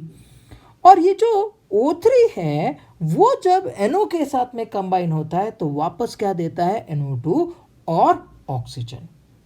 तो ये जो स्ट्रॉन्ग ऑक्सीडाइजिंग एजेंट है NO2 और O3, ये क्या करते हैं, जो पहले हमने कहा ना कि फॉसिल फ्यूल को जब हम बर्न करेंगे तो हाइड्रोकार्बन बनेंगे और नाइट्रिक ऑक्साइड बनेंगे, तो उसमें से जो हाइड्रोकार्बन बने हुए हैं उनके साथ में जो है जो अनबर्न्ड हाइड्रोकार्बन उनके साथ में रिएक्ट करता है, ओके, और उनको ऑक्सीडाइज करके बना देते हैं फॉर्मल्डिहाइड या एक्रोलीन या परऑक्सी acetyl nitrate, that is PAN। अब अगर सपोज फॉर एग्जांपल CH4 है, उसके साथ में अगर ओजोन रिएक्ट करता है तो बनाते हैं फॉर्मल्डिहाइड और वाटर निकलेगा। अब ये जो परऑक्सी एसिटिल नाइट्रेट है ना, उसके कारण रिड्यूस विजिबिलिटी हो सकती है, इरिटेशन हो सकता है आईज में और रेस्पिरेटरी ट्रैक्ट में। और अगर एक्सेस ऑफ NO2 है ना, तो उसका जो कलर होता है वो ब्राउन होता है, जिसके कारण फोटोकेमिकल स्मॉग को जो है ब्राउन कलर आता है और ये हमारे लिए घातक हो सकता है। इंडस्ट्रियल जो वेस्ट बहुत सारा होता है उसके कारण भी जो है फोटोकेमिकल स्मॉग बनते जा रहा है और ये बहुत घातक होता है, हार्मफुल होता है। तो इससे इसको कंट्रोल कैसे किया जाए? So what are the methods to control the photochemical smog? सबसे पहला ये हो सकता है कि जिसके कारण फोटोकेमिकल स्मॉग बनता है, जैसे NO2 हो गया, हाइड्रोकार्बन्स हो गया, है ना, तो उनको हम लोग क्या करें, उनका प्रोडक्शन कंट्रोल कर ले। दूसरा तरीका ये हो सकता है फोटोकेमिकल स्मॉग को जो है कंट्रोल करने का कि जो सेकेंडरी कॉजिंग एजेंट है, जैसे ओजोन है परऑक्सी एसिटिल नाइट्रेट है ना, उनका जो है प्रोडक्शन हम लोग क्या कर सकते हैं, कंट्रोल कर सकते हैं। तीसरा चीज हम ये कर सकते हैं, हम उन प्लांट्स को यूज कर सकते हैं कि जो नाइट्रोजन को कंज्यूम करे या नाइट्रोजन को मेटाबोलाइज करे। ओके, नाइट्रोजन ऑक्साइड को, rather not nitrogen but nitrogen oxide को मेटाबोलाइज करे। जैसे पीनस हो सकता है, जैसे जूनिपेरस हो सकता है, पायरस हो सकता है, विटिस हो सकता है। ये जो प्लांट्स है वो नाइट्रोजन ऑक्साइड को क्या करते हैं, मेटाबोलाइज करते हैं, वो यूज कर लेते हैं, तो फोटोकेमिकल स्मॉग जो है वो नहीं बनेगा। सिमिलरली लास्ट वाला तरीका ये हो सकता है कि हम लोग कैटालिटिक कन्वर्टर यूज करें, कि जो क्या करे, आपका जब भी फॉसिल फ्यूल को बर्न करेंगे तो नाइट्रोजन ऑक्साइड या फिर हाइड्रोकार्बन जो है उनको प्रोड्यूस नहीं होने दे, या उनको क्या कर ले, वो रिलीज जो है उसका जो है हाइड्रोकार्बन्स और नाइट्रिक ऑक्साइड का जो रिलीज है उसको प्रिवेंट कर ले। तो ये 4 तरीके हो सकते हैं to control the photochemical smog. तो चलिए, यहां तक हमने पढ़ा कि भाई ट्रोपोस्फेरिक पोल्यूशन किस वजह से होता है। तो 2 वजह होती है, एक तो होती है गैसियस एयर पोल्यूटेंट्स और दूसरा वाला होता है पर्टिकुलेट पोल्यूटेंट्स, और उनके क्या टाइप्स है और उनके कारण हमें क्या क्या खतरा हो सकता है, what are the harmful effects. अब बात करते हैं ट्रोपोस्फियर के बाद वाला जो है हमारा स्ट्राटोस्फियर। स्ट्राटोस्फियर जो है उसका रेंज है 10 to 50 kilometres above the sea level, यानी ट्रोपोस्फियर के बाद का रीजन जो है दैट इज अ स्ट्राटोस्फियर। अब जनरली स्ट्राटोस्फियर में होता है ओजोन लेयर, और इसलिए स्ट्राटोस्फेरिक पोल्यूशन हम पढ़ेंगे तब हम लोग ये पढ़ते हैं पहले कि भाई ये ओजोन लेयर बना कैसे, ओजोन कैसे बनता है स्ट्राटोस्फियर में, और उसका डिप्लीशन होता है मतलब क्या होता है। तो जनरली क्या होता है, स्ट्राटोस्फीयर में जो मॉलिक्यूलर ऑक्सीजन है वो सबसे पहले जो है फ्री ऑक्सीजन यानी एटॉमिक ऑक्सीजन में स्प्लिट हो जाता है जब उसके ऊपर अल्ट्रावायलेट रेडिएशंस गिरते हैं। सो O2 gives O plus O। अब ये जो है मॉलिक्यूलर ऑक्सीजन के साथ में कंबाइन करता है फ्री ऑक्सीजन यानी O प्लस O2, और ये बनाता है ओजोन। जो ओजोन होता है वो थर्मोडायनामिकली अनस्टेबल है, और इसीलिए ओजोन से ऑक्सीजन या ऑक्सीजन से ओजोन कंटिन्यूअसली जो है वो बनते रहेगा, एक इक्विलिब्रियम रहेगा। मतलब मॉलिक्यूलर ऑक्सीजन और फ्री ऑक्सीजन मिलके ओजोन बनते रहेगा, ओजोन से वापस मॉलिक्यूलर ऑक्सीजन और फ्री ऑक्सीजन बनते रहेगा। लेकिन कुछ जो स्पेसिफिक फिनोमिनास होते हैं, केमिकल फिनोमिनास, उनके कारण जो है जो ओजोन है उसका डिप्लीशन हो सकता है। वो कैसे होता है, तो जब अल्ट्रावायलेट रेडिएशंस आते हैं और जो क्लोरोफ्लोरोकार्बन्स है, जो हमने कहा था कि जो गैसियस एयर पोल्यूटेंट्स है उसके टाइम में और पर्टिकुलेट एयर पोल्यूटेंट्स के टाइम में हमने कहा था क्लोरोफ्लोरोकार्बन्स। ये क्लोरोफ्लोरोकार्बन्स जो है जो आपके रेफ्रिजरेटर से, जो आपके एसी से निकले हुए हैं, उनके ऊपर जब अल्ट्रावायलेट रेडिएशंस गिरते हैं तो उनको डिसोसिएट कर देते हैं और देते हैं free radical. For example CF2Cl2 जब अल्ट्रावायलेट रेडिएशंस आएंगे तो वो बनाता है CF2Cl प्लस Cl, यानी आपको क्लोरीन फ्री रेडिकल मिला। ये जो क्लोरीन फ्री रेडिकल है ये कंबाइन होता है ओजोन के साथ में, और इससे क्या बनता है, इससे बनता है क्लोरीन मोनोऑक्साइड रेडिकल। अब क्लोरीन मोनोऑक्साइड रेडिकल बनता है और ऑक्सीजन बन जाता है, यानी आपका ओजोन जो है वो डिसोसिएट हो गया ऑक्सीजन में। और उसके बाद क्या होता है कि जो क्लोरीन मोनोऑक्साइड फ्री रेडिकल है वो ऑक्सीजन के साथ में कंबाइन होके वापस क्या बनाता है, और बहुत सारे क्लोरीन रेडिकल्स बनाता है और ऑक्सीजन बनाता है। अब ये जो बने हुए क्लोरीन रेडिकल से वापस से ओजोन के साथ में रिएक्ट करते रहेंगे और ओजोन को ऑक्सीजन में जबरदस्ती कन्वर्ट कराते रहेंगे, और इसके कारण जो ओजोन का लेयर है वो डिप्लीट हो जाएगा या अमाउंट ऑफ ओजोन जो है वो रिड्यूस होगा, और इसको हम लोग कहते हैं डिप्लीशन ऑफ ओजोन लेयर। तो जनरली कौन रिस्पॉन्सिबल है ओजोन लेयर के डिप्लीशन के लिए, क्लोरीन रेडिकल। क्लोरीन रेडिकल कहां से बना, क्लोरीन रेडिकल बना क्लोरोफ्लोरोकार्बन से। जो डिप्लीशन ऑफ ओजोन लेयर है उसका सबसे खराब वाला इफेक्ट क्या हुआ होगा, तो that's a formation of an ozone hole. अब ओजोन होल को हम कैसे डिफाइन करते हैं? It is the depletion in the concentration of ozone over a restricted area as over Antarctica is called as a ozone hole. यानी जो ozone layer है या कॉन्सेंट्रेशन ऑफ ओजोन है उसका डिप्लीशन जब होता है बिकॉज ऑफ कौन? Because of chlorine free radical, है ना, हम उसको कहते हैं ओजोन होल। अब जो स्ट्रेटोस्फेरिक क्लाउड्स है वो अंटार्कटिका के ऊपर बने हुए हैं और इसके ऊपर क्लोरीन नाइट्रेट जो है वो हाइड्रोलाइज होता है टू फॉर्म हाइपोक्लोरस एसिड। मतलब ClONO2, what is ClONO2? Chlorine nitrate plus H2O ये देता है HOCl यानी hypochlorous acid plus HNO3 nitric acid. Similarly जो क्लोरीन नाइट्रेट है वो HCl के साथ में रिएक्ट करता है टू गिव मॉलिक्यूलर क्लोरीन, यानी ClONO2 plus HCl gas gives Cl2 gas plus HNO3। तो ये जो ClONO2 है और HCl जो है वो समर में बनते हैं, समर सीजन में। कैसे बनते हैं? By the reaction of nitrogen dioxide and chlorine monoxide radical, यानी ClO प्लस NO2 बनाता है ClONO2। Okay, similarly Cl free radical अगर मीथेन के साथ में रिएक्ट करता है तो बनाता है मीथेन फ्री रेडिकल और HCl, यानी ClONO2 भी बना और HCl भी बना। अब ये कब हुआ? ये हुआ समर सीजन में। अब स्प्रिंग सीजन में क्या होता है कि इन स्प्रिंग सीजन जो सनलाइट है वो HOCl और Cl2 को ब्रेक कर देता है, जो आपका HOCl बना था ना पहले, है ना, उसको ब्रेक करता है और क्लोरीन को ब्रेक करता है।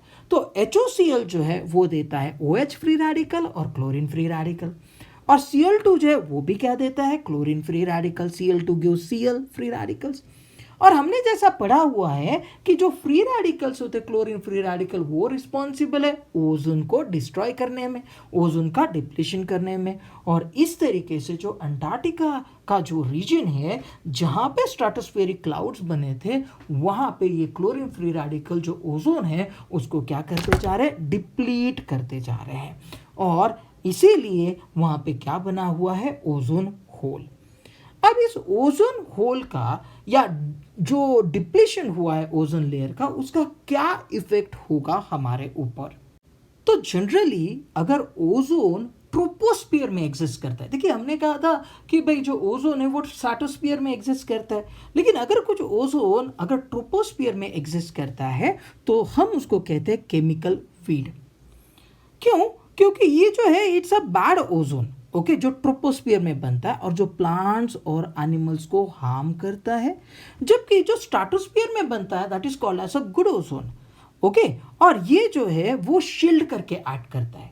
ये क्या करता है? बहुत सारे जो सन से जो अल्ट्रावायलेट रेडिएशंस आते हैं उनको अर्थ के एटमॉस्फेयर में एंटर नहीं करने देता है, और इस तरीके से जो हार्मफुल इफेक्ट हो सकते हैं जैसे स्किन कैंसर है अल्ट्रावायलेट रेडिएशन से, है ना, उससे हमको बचाता है। इसके अलावा ये क्या करता है? जो ओजोन है वो इंक्रीज करता है ट्रांसपिरेशन से, ओके, और इसीलिए जो सॉइल का मॉइस्चर है वो भी डिक्रीज हो जाएगा अगर अल्ट्रावायलेट रेडिएशंस अगर एंटर कर जाते हैं। सिमिलरली अगर अल्ट्रावायलेट रेडिएशंस जो है वो एंटर कर जाते हैं अर्थ के एटमॉस्फेयर में तो वो क्या कर सकते हैं? पेंट्स फाइबर्स को भी क्या कर सकते हैं? डैमेज कर सकते हैं। तो पेंट्स और फाइबर्स बड़ी आसानी से जो है बड़ी जल्दी से जो है क्या हो जाएंगे? फेड हो जाएंगे। तो इन सारी चीज़ों से हमें बचाता कौन है? Ozone layer.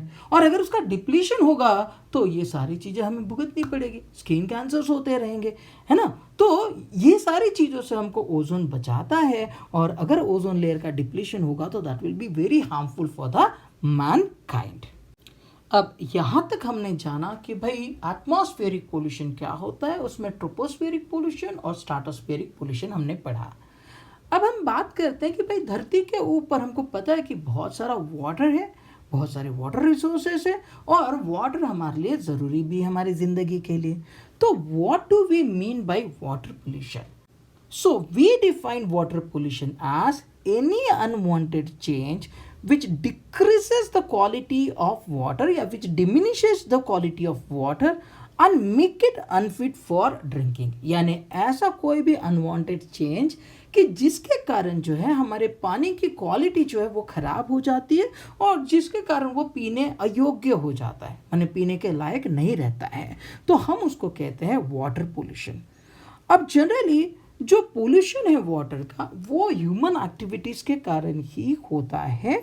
और जो पोल्यूशन है वाटर पोल्यूशन, इसके दो तरीके के सोर्सेस हैं। एक तो है पॉइंट सोर्स, और पॉइंट सोर्स क्या होता है? Point source involve discharge from identifiable points, यानी जो पता है ऐसे पॉइंट्स। एग्जाम्पल है discharge of waste water from factory, ये तो पता है।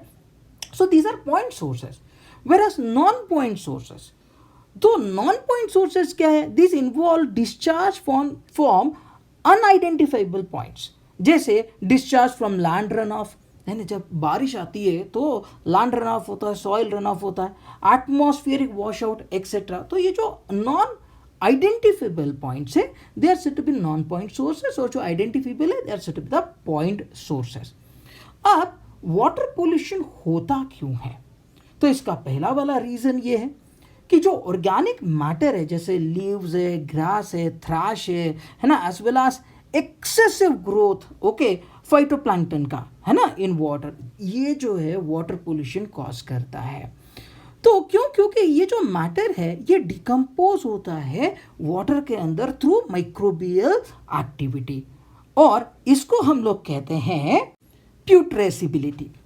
और ये जो प्यूट्रेसिबिलिटी होती है इसके लिए ऑक्सीजन की ज़रूरत होती है, और ये जो ऑक्सीजन का रिक्वायरमेंट है किस चीज़ के लिए? कि जो आपका जो ऑर्गेनिक मैटर है उसको डीके करने के लिए जो भी आपके माइक्रोब्स है वो यूज़ करेंगे, उसके लिए हम लोग जो ऑक्सीजन लगेगा that is being measured in BOD, biochemical oxygen demand. तो ये बायोकेमिकल ऑक्सीजन डिमांड को कैसे डिफाइन करेंगे? Degree of impurity of water due to organic matter is measured in terms of biochemical oxygen demand. और हम ये कहते हैं कि BOD is the amount of oxygen required by bacteria to break down organic matter present in a certain volume of a sample of water.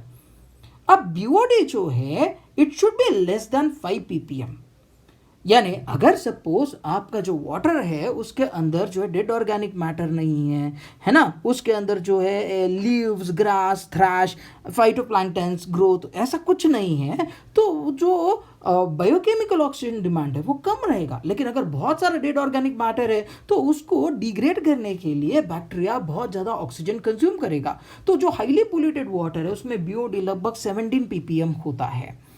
अब ये तो पहला वाला फैक्टर हो गया कि भाई डेड ऑर्गेनिक मैटर, ओके, जो कि पानी में घुला हुआ रहेगा। दूसरा कॉज क्या है वाटर पोल्यूशन का? दूसरा है पैथोजेंस। वाटर में डिजीज कॉजिंग एजेंट्स हो सकते हैं, ओके, और ये जो डिजीज कॉजिंग एजेंट्स है हम उनको कहते हैं पैथोजेंस, जैसे वायरसेस है, बैक्टीरिया है, प्रोटोजोआ है ना, एक्सेट्रा। तो जो ह्यूमन एक्सक्रेटा होता है उसमें ई कोली होता है और स्ट्रेप्टोकोकस होता है ना, स्ट्रेप्टोकोकस बैसिलस। ये जो बैक्टीरिया है दोनों ये गैस्ट्रोइंटेस्टिनल डिसीजेस कॉज करते हैं। जनरली बोली भाषा में हम लोग जिसको गैस्ट्रो कह देते हैं। तो ये जो डिसीजेस है ये पैथोजेन, जब पैथोजेंस अगर पानी में मिले रहेंगे तो वो भी जो है वाटर पोल्यूशन है।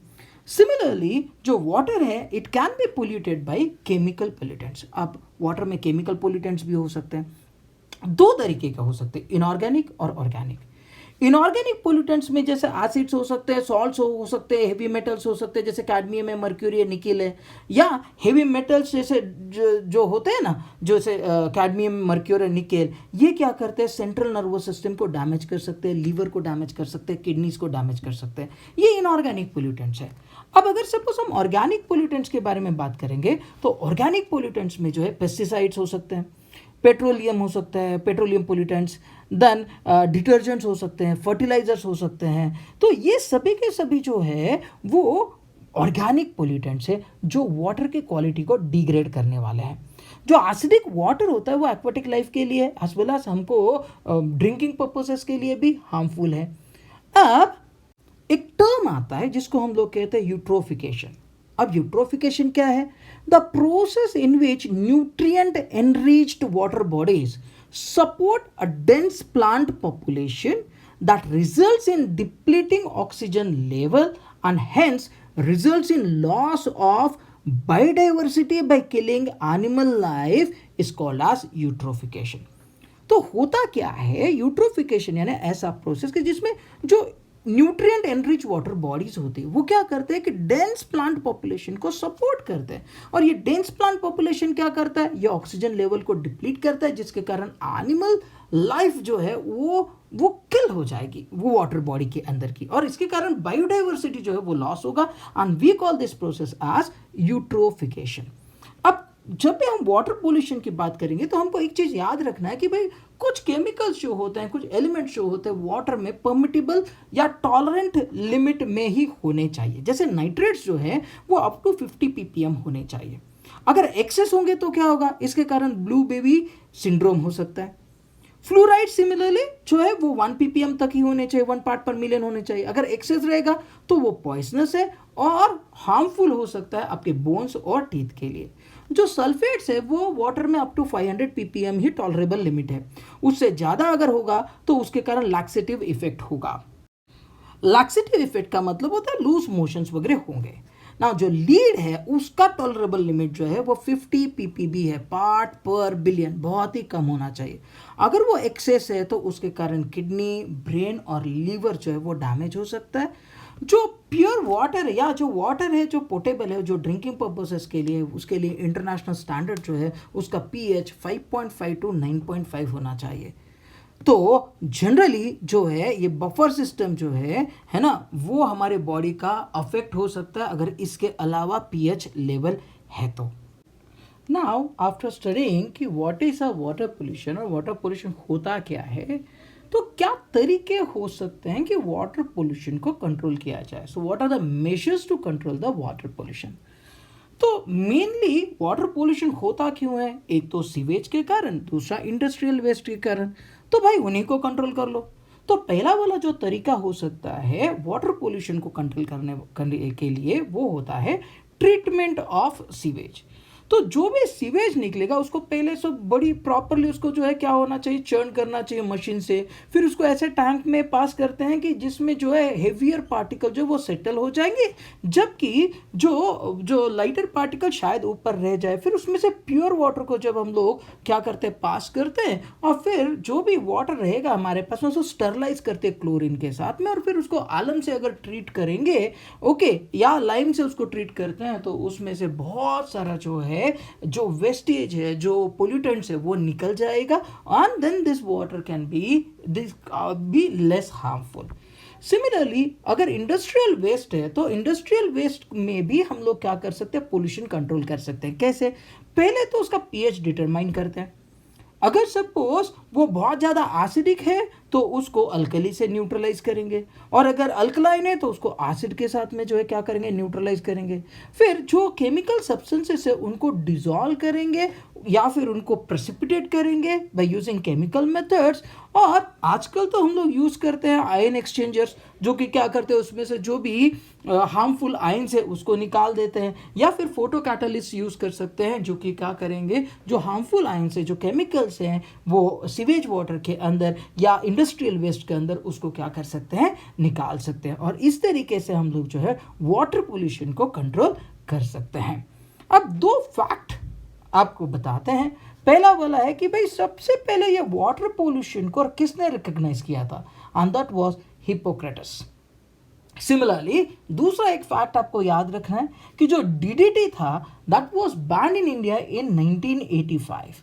ओके, जो एग्रीकल्चर पर्पसेस के लिए DDT यूज होता था उसको 1985 में इंडिया में बैन किया गया है. तो चलिए अभी आपका वाटर पोल्यूशन जो है ना, वो क्या होता है और हम उसको कैसे कंट्रोल करते हैं, ये वाला पार्ट तो खत्म हो गया. अब मुड़ते हैं सॉइल पोल्यूशन की तरफ. सॉइल पोल्यूशन को हम लोग डिफाइन करते हैं as an unfavorable alteration of soil by addition or removal of substances and factors which decrease soil productivity, quality of plants and groundwater is called as a soil pollution.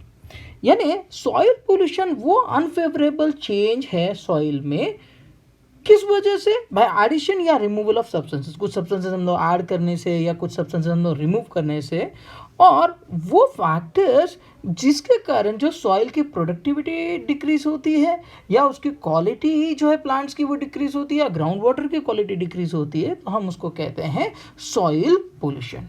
जो soil pollution होता है वो mainly chemicals add करने से, जैसे कि pesticide से, herbicide से, फर्टिलाइजर से, है ना, जब हम लोग बेटर प्रोडक्टिविटी के लिए इनको ऐड करते हैं उनके कारण सॉइल पोल्यूशन होता है। ये जो केमिकल्स होते हैं, है ना, जो हम लोग ऐड करते हैं प्रोडक्टिविटी बढ़ाने के लिए, उनके कारण जो है फूड चेन में ये केमिकल्स चले जाते हैं और इसके कारण हार्मफुल इफेक्ट्स होते हैं।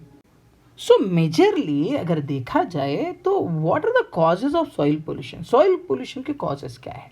तो सॉइल पोल्यूशन के का मेजर कॉज होता है एडिशन ऑफ पेस्टिसाइड्स।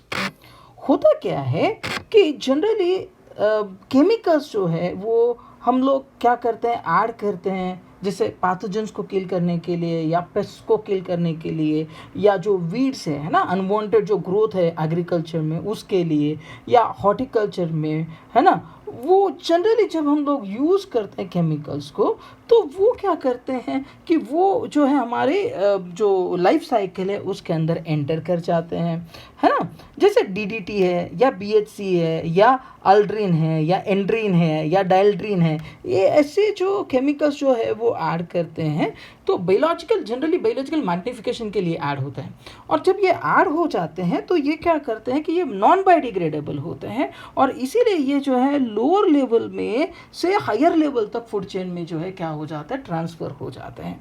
और इस तरीके से जो है ये हमारे इकोसिस्टम में इकोलॉजिकल जो है बैलेंस को भी डिस्टर्ब कर सकते हैं। सिमिलरली दूसरा मेजर फैक्टर जो या मेजर कॉज जो है सॉइल पोल्यूशन का, वो होता है फर्टिलाइजर्स। जब एक्सेसिव यूज होता है फर्टिलाइजर्स का, तो उसके कारण क्या होता है, there is decrease in natural microflora, okay, और इसीलिए वो सॉइल को क्या करता है, डिटेरियोरेट करता है। और इसीलिए आजकल जो ऑर्गेनिक फार्मिंग के तरफ ज़्यादा इंकरेजमेंट चल रहा है ना, जिसमें ऑर्गेनिक पेस्टिसाइड्स, बायो फर्टिलाइजर्स और डिजीज़ रेजिस्टेंट वेराइटीज़ जो है उनको यूज़ किया जाता है। तो ये दो मेन कॉजेस होते हैं सॉइल पोल्यूशन के, पेस्टिसाइड्स और फर्टिलाइजर्स। बट जब बात पोल्यूशन की होती है, तो जो पोल्यूशन है वो उसका मेजर रीज़न जो है वो इंडस्ट्रियल वेस्ट भी होता है। तो जो इंडस्ट्रियल वेस्ट जो है वो दोनों सॉलिड और लिक्विड फॉर्म में हो सकता है, जो जनरली सॉइल के ऊपर डंप करते हैं। इसके अंदर जो है टॉक्सिक केमिकल्स होते हैं, जैसे मर्क्यूरी है, कॉपर है, जिंक है, लीड है, कैडमियम है, साइनाइड्स है, एसिड्स है, अल्कली है, ये सारे इसके अंदर जो होते हैं। तो इंडस्ट्रियल वेस्ट जो है वो दो तरीके के हो सकते हैं, एक तो बायोडिग्रेडेबल, दूसरे नॉन बायोडिग्रेडेबल। तो बायोडिग्रेडेबल इंडस्ट्रियल वेस्ट जो सॉइल पोल्यूशन करा सकते हैं, है ना, उसमें हो सकता है waste by cotton mills, food processing units द्वारा जो वेस्ट निकलता है वो, पेपर मिल्स में जो वेस्ट निकलता है वो, टेक्सटाइल फैक्ट्रीज में से जो निकलता है, बट ये बायोडिग्रेडेबल होता है, इनका इफेक्ट इतना ज़्यादा नहीं होगा। लेकिन जो नॉन बायोडिग्रेडेबल होते हैं इंडस्ट्रियल वेस्ट, जैसे जिप्सम निकलता है फर्टिलाइजर इंडस्ट्री से, जैसे मड है ना, जैसे मेटल इंडस्ट्री से जो निकलता है वेस्ट, ओके, स्लैग निकलता है स्टील इंडस्ट्री से, fly ash thermal power plant से जो निकलता है फ्लाई ऐश वो, तो ये सारे के सारे नॉन बायोडिग्रेडेबल इंडस्ट्रियल वेस्ट है, और ये भी जो है सॉइल पोल्यूशन कराते हैं। अब इसके लिए हम क्या कर सकते हैं, प्रिवेंशन कर सकते हैं इंडस्ट्रियल वेस्ट का। जैसे अगर सपोज सीमेंट इंडस्ट्री में हम लोग जो है फ्लाई ऐश और स्लैग को यूटिलाइज कर लें, या फिर स्मॉल क्वांटिटी में जो टॉक्सिक वेस्ट होते हैं उनको हम लोग रिमूव कर दे by burning in open board, है ना, और या लार्ज क्वांटिटी जो है उनको हम लोग क्या कर सकते हैं, डंप कर सकते हैं या डिस्ट्रॉय कर सकते हैं। तो इसके कारण जो है सॉइल पोल्यूशन जो है वो कंट्रोल में आ सकता है। तो ये जो सारी चीज़ें हमने अभी तक देखी है, हमने देखा है कि भाई वाटर पोल्यूशन होता है, हमने देखा है कि सॉइल पोल्यूशन होता है, हमने देखा कि एटमॉस्फेरिक पोल्यूशन होता है, और इस तरीके से देयर आर एनवायरमेंटल हजार्ड्स जो human life as well as the life of the organisms जो है वो अफेक्ट हो रही है। तो इनको कंट्रोल करने के लिए हमारे पास में क्या स्ट्रैटेजीज होती है। So let us see what are the strategies to control the environmental pollution. तो एनवायरमेंटल पोल्यूशन को कंट्रोल करने के लिए हमारे पास में पहली स्ट्रैटेजी होनी चाहिए रिसाइकलिंग। जो भी वेस्ट है है ना, उसको अगर हम लोग रिसाइकल करते हैं और यूज़फुल प्रोडक्ट्स बनाते हैं, नया मटेरियल, तो जाहिर बात है जो वेस्ट है वो यूज़ हो जाएगा, है ना। जैसे स्क्रैप आयरन है, ब्रोकन ग्लास है, क्लोथ्स है, इनको जो है फिर से रिसाइकिल करते हैं। प्लास्टिक वेस्ट जो है ना, उसको भी रिसाइकिल करते हैं और हम लोग मार्केट में उसको अवेलेबल करते हैं, तो रिसोर्सेज जो उनको काफ़ी अच्छे से हम लोग यूज़ कर पाएंगे। तो पहला वाला जो स्ट्रैटेजी हो सकता है एनवायरमेंटल पोल्यूशन को कंट्रोल करने के लिए वो है रिसाइकलिंग। दूसरा वाला हो सकता है डाइजेशन। जो भी वेस्ट मटेरियल है उसको डिग्रेड करते हैं, है ना, तो भी हम लोग जो है काफ़ी अच्छे से कंट्रोल कर सकते हैं एनवायरमेंटल पोल्यूशन। यानी अगर सपोज हम लोग डिग्रेड करेंगे बाय अनारोबिक माइक्रो ऑर्गेनिज्म, है ना, इन एब्सेंस ऑफ एयर, तो क्या होगा कि इसमें से गैसेस नहीं निकलेंगी या वेस्ट मटेरियल कहीं सॉइल पे गिरा हुआ नहीं रहेगा, है ना, इससे कोई पोल्यूशन नहीं होगा। जनरली जो जो पर्टिकुलरली हमारा वेस्ट मटेरियल है, it can also be use to produce electricity, है ना। तो जो बायोडिग्रेडेबल और नॉन बायोडिग्रेडेबल वेस्ट है उनको अगर हम लोग सेपरेट करते हैं और फिर अगर सपोज हम उनको क्या करते हैं, उनके नेचर के अनुसार अगर सपोज हम उसको डाइजेस्ट करते हैं या यूज़ कर लेते हैं या डिस्ट्रॉय कर देते हैं, तो एनवायरमेंटल पोल्यूशन होने के चांसेस कम हो जाएंगे। तीसरा वाला जो चीज़ है हम लोग स्ट्रैटेजी यूज़ कर सकते हैं, दैट इज़ डंपिंग। जो स्लीवेज होता है ना, तो वो फर्टिलाइजर करके एक्ट कर सकता है। ओके, जैसे हमारे यहाँ पे देखते हैं कि जो गोबर होता है ना, उसको जनरली फर्टिलाइजर, ऑर्गेनिक फर्टिलाइजर करके यूज करता है, तो हम उसको क्या करते हैं, डंप करके रखते हैं, and over the period of time वो क्या होता है, खाद में कन्वर्ट होता है। उसी तरीके से बहुत सारा जो सीवेज होता है ना, उसको फर्टिलाइजर करके यूज किया जाता है, क्योंकि उसके अंदर जो है नाइट्रोजन और फॉस्फोरस होता है, जो कि जो है लैंड एरियाज में डंप करके जो है उनको अगर रखा जाए तो सॉइल की फर्टिलिटी बढ़ा सकते हैं। तो ये 3 मेथड्स हो सकती है, 3 स्ट्रैटेजीज हो सकती है to control the environmental pollution. और इसी लाइन में एक नया एडवांसमेंट आजकल आपको केमिस्ट्री में देखने के लिए मिलेगा, and that is green chemistry. तो what is basically a green chemistry? तो हम कहते हैं कि जो green chemistry it is focused on processes and products.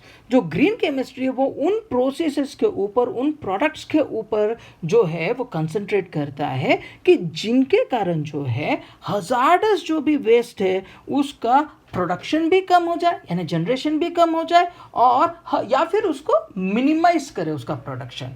ऐसा जो प्रोसेसेस है या ऐसे जो प्रोडक्ट्स जो है उनके बारे में रिसर्च जिस फील्ड में हम लोग कर रहे हैं आजकल, हम उसको कहते हैं ग्रीन केमिस्ट्री। तो जो ग्रीन केमिस्ट्री है वो इस चीज़ के ऊपर भी फोकस करता है कि हम इस तरीके के मेथड्स यूज़ करें, है ना, इस तरीके के रिएक्शंस यूज़ करें कि जो हजार्डस बाई प्रोडक्ट्स को प्रोड्यूस ना करें। ओके, एज वेल एज इस तरीके से हो कि जो प्रोडक्ट जो है 100% आपको मिले, मतलब यील्ड भी बढ़े और जो प्रोडक्ट्स आपके बाई प्रोडक्ट्स जो है वो ना बने, या बने भी तो मिनिमम क्वांटिटी में बने। तो इसीलिए जो है ग्रीन केमिस्ट्री जो है आजकल बहुत ज़्यादा जो है फोकस में है। अब ये जो ग्रीन केमिस्ट्री है उसके अचीवमेंट्स क्या है? तो पहला वाला हम लोग कह सकते हैं catalytic dehydrogenation of diethanolamine produces a herbicide which is environmental friendly. तो देखिए ग्रीन केमिस्ट्री ने क्या किया, कैटालिटिक डिहाइड्रोजिनेशन करना सिखाया, किसका, डाइइथेनॉलमाइन का, कि जिसके कारण जो है हर्बिसाइड बनता है जो एनवायरमेंटल फ्रेंडली, जिससे कोई जो है पोल्यूशन नहीं होता। सिमिलरली दूसरा एक और अचीवमेंट है ग्रीन केमिस्ट्री का, preparation of ibuprofen without producing waste and using large amount of solvent with 99% yield. तो ग्रीन केमिस्ट्री का ये एक और अचीवमेंट है कि जिसके थ्रू आइब्रूफेन बना गया, ऐसा मेथड यूज किया गया जिसमें आइब्रूफेन बना 99% का यील्ड है बिना कोई वेस्ट के। और एक अचीवमेंट है, मतलब ग्रीन केमिस्ट्री जब से आया और एक अचीवमेंट है, preparation of ethanol by 1 step oxidation of ethane in presence of ionic catalyst in aqueous medium with 90% yield. तो इथेनॉल प्रिपेयर किया गया by 1 step oxidation of ethane. तो ये तीनों ही जो अचीवमेंट्स है ग्रीन केमिस्ट्री के, इसमें आपका जो एनवायरमेंटल पोल्यूशन है वो काफ़ी ज़्यादा रिड्यूस हुआ है, बाई प्रोडक्ट्स हजार्डस नहीं है, and that's why green chemistry is nowadays in focus. और ये मेन रिसर्च वाला जो है आजकल या आज के डेट का जो है नया वाला जो है फील्ड है, and that's called as a green chemistry. तो इस चैप्टर में हम लोगों ने पूरी तरीके से पढ़ा कि what is an environmental study, okay, और what are the environmental pollutions, की क्या क्या पोल्यूशन, उनके कॉजेज़ क्या होते हैं और वो किस तरीके से हमें अफेक्ट कर सकते हैं और हम किस तरीके से ये पोल्यूशंस जो है उसको कंट्रोल कर सकते हैं। इस चैप्टर के ऊपर आपको डिस्क्रिप्शन में लिंक मिल जाएगा जिसके ऊपर ऑब्जेक्टिव क्वेश्चंस भी है, सब्जेक्टिव क्वेश्चन भी है, इनका एक्सप्लेनेशंस भी है, तो आप इनके थ्रू जाइए।